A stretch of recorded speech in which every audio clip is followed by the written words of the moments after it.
கிரிப்டோவில் spot trading பண்ண தெரிஞ்சவங்களுக்கு future ட்ரேடிங்கை பற்றி தெரியறதில்ல. ஃபியூச்சர் ட்ரேடிங்னாவே ஒரு பயம். அது மட்டும் இல்லாமல் ஃபியூச்சர் ட்ரேடிங்னாவே ரிஸ்க் இருக்குன்னு சொல்லிட்டு ஸ்பாட் ட்ரேடிங்கில் எக்ஸ்பர்ட்டாக இருக்கவங்க கூட ஃபியூச்சர் ட்ரேடிங் ஒரு விதமான பயத்தில் தான் இருக்கிறாங்க. அப்படிப்பட்டவங்களுக்கு ஒன் டே ஒர்க் ஷாப்பாக வருகிற ஆகஸ்ட் 2ஆம் தேதி ஞாயிற்றுக்கிழமை நம்ம நடத்த பிளான் பண்ணியிருக்கோம். அதுவும் ஆன்லைனில் நடத்த பிளான் பண்ணியிருக்கோம். இந்த ஒர்க் ஷாப்பில் கிரிப்டோ ஃபியூச்சர் ட்ரேடிங் மட்டும் கிடையாது, கிரிப்டோவை பற்றிய பேசிக்கும் அந்த கிரிப்டோ பிளாக் செயின் டெக்னாலஜியில் எப்படி ஃபங்க்ஷன் ஆகுது அப்படின்றத பற்றி ஒரு புரிதலும் கொடுக்க பிளான் பண்ணியிருக்கோம். இதை பற்றி தெரியும்னு நினைக்கிறவங்க டிஸ்கிரிப்ஷனில் இருக்க நம்பருக்கு கால் பண்ணி உங்களுடைய பெயரை பதிவு பண்ணிக்கங்க. நண்பர்கள் அனைவருக்கும் வணக்கம். Sivakumar, founder and CO. இன்றைய டாபிக் புது டெக்ஸ் காயின் 20x லாபம் தருமா? இப்பெல்லாம் பார்த்தீங்கன்னா கிரிப்டோவில் டெக்ஸ் காயின் தான் ரெகுலராக பம்ப் கொடுத்துட்டு இருக்கக்கூடிய காயின் எல்லாமே பார்த்தீங்கன்னா டெக்ஸ் காயின் தான். டெக்ஸ்ன்றது டீசென்ட்ரலைஸ்ட் எக்ஸ்சேஞ்ச்.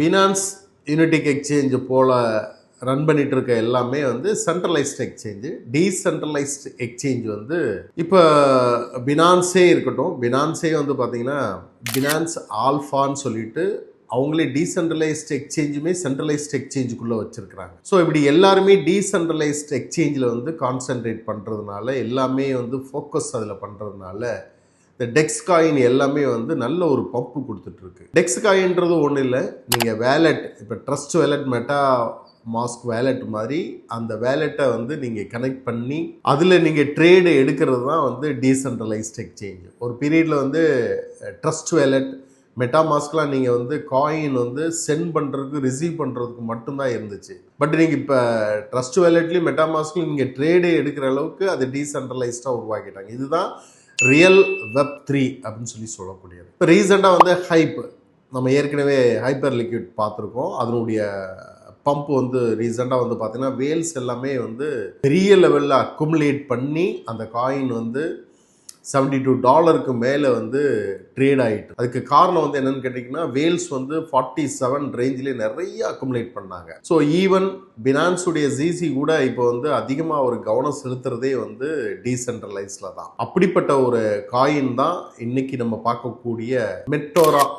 பார்த்தீங்கன்னா MET, இதுதான் இதனுடைய ட்ரிகர். இது பார்த்தீங்கன்னா அக்டோபர் 2025 லான்ச் பண்ண காயின். இப்போ பார்த்தீங்கன்னா 0.14 ட்ரேட் ஆகிட்டு இருக்கு. கம்ப்ளீட்டாக டீசென்ட்ரலைஸ்டு எக்ஸ்சேஞ்சு.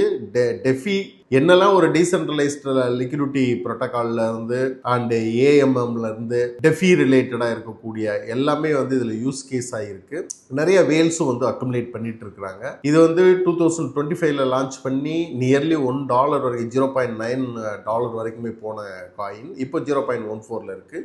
இது ஷார்ட் டேர்ம் கிடையாது, லாங் டேர்மில் நீங்கள் ஹோல்டு பண்ணீங்கன்னு சொன்னால் டெஃபினட்டாக இது 25x மேலே போகிறதுக்கான வாய்ப்புகளே அதிகமாக இருக்குது.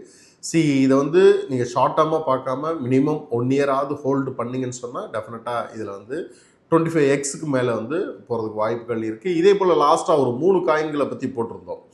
அந்த 3 காயின்களுமே ரொம்ப எக்ஸலண்ட்டான காயின்கள். அதுவுமே லாங் டேர்முக்கு நல்ல ரிசல்ட் கொடுக்கக்கூடிய காயின்கள். அண்டு அதில் ஒரு காயின் நம்ம வீடியோ ஷூட் பண்ணதுலேருந்து பார்த்தீங்கன்னா 10%க்கு மேலே ட்ரேட் ஆகிட்டு இருக்கு. ஸோ அப்படிப்பட்ட காயின்களாக தான் நம்ம ரெக்கமெண்ட் பண்ணுறோம். இதெல்லாமே லாங் டேர்முக்கு நீங்கள் ஹோல்டு பண்ணால் உங்களுடைய போர்ட்ஃபோலியோ நல்ல பில்ட் ஆகும். அடுத்தடுத்த வீடியோக்களில் புது புது சப்ஜெக்டுடன் சந்திப்போம். நன்றி, வணக்கம்.